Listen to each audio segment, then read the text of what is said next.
We're replacing this little tiny water heater. 2.5 gallons. We're in a concession stand here. It's a train wreck. We had to find a shut off for this, so we had to go in the attic, and I gotta put a shut off here. Have to.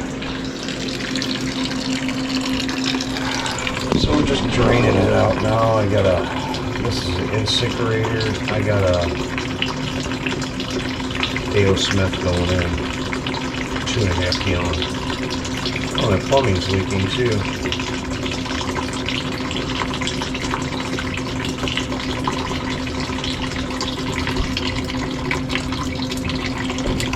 It's not even tight.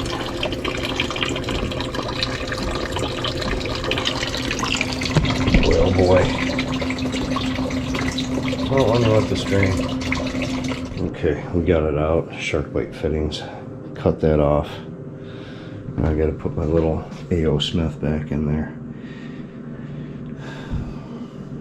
Got my main shut off here. That put in. Let me go get my water heater. Alright, there's a little baby water heater, 2.5 gallons. Threw some packs on there. Got a shark bite it already. Hopefully my cord reaches. And it doesn't. It doesn't. Cord doesn't reach.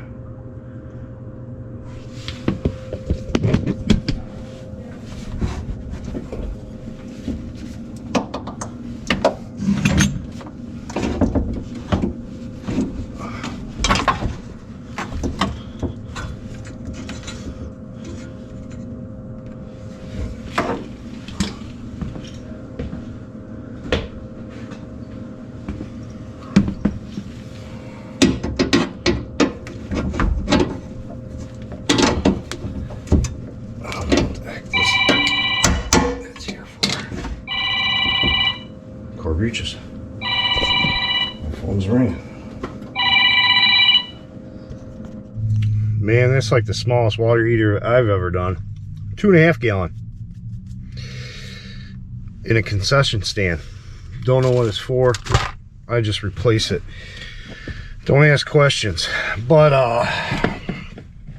yeah, there's nothing really to it. You know, I just put some packs, took the other one out, put some packs on, had some shark bites down there already, and it's done. Nothing to it. So this just chalks it up as the smallest water heater I've ever done in my life. All right, guys, you know what you need to do. Like, subscribe, and I'll see you on the next one.